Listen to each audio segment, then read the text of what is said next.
So ayan, meron na naman tayong for deliver today. Mini kalan. Ito ang ating spider mini kalan. So napakasimple lang ng ating ginawa. Ito mas mura to sa mga iba nating gawa. Bagong pintura lang, medyo basa pa. Ay, basa pa nga.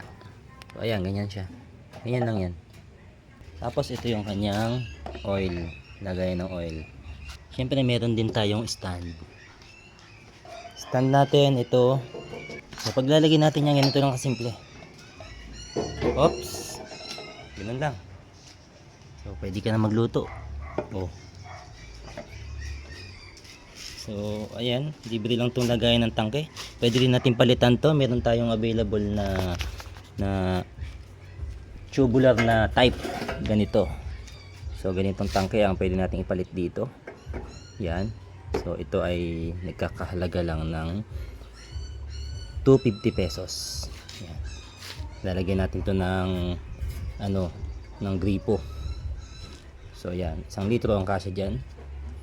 Kung gusto nyo ng mas matibay, so ito pwede na to, pang matagalan na rin yan. Huwag nyo lang ibabagsak.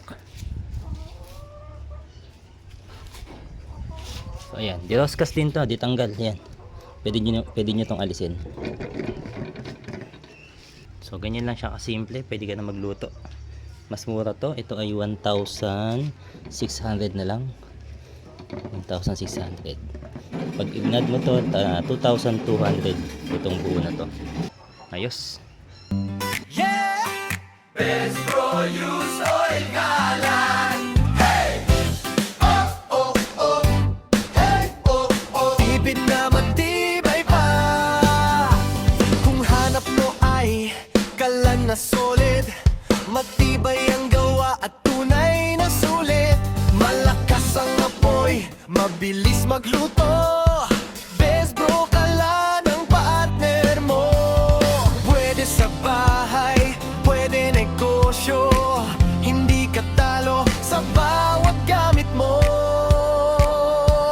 Subok sa tibay at maaasahan. Best Bro kalan ang kailangan.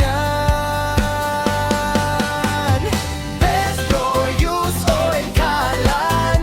Matibay at maaasahan. Tipid sa gamit, araw-araw. Lutong panalo, siguradong swak. Best Bro use oil kalan. Gawang pulido at pangmatagalan. Sa kalidad at lakas ng apoy, Best Bro kalan ang astig today.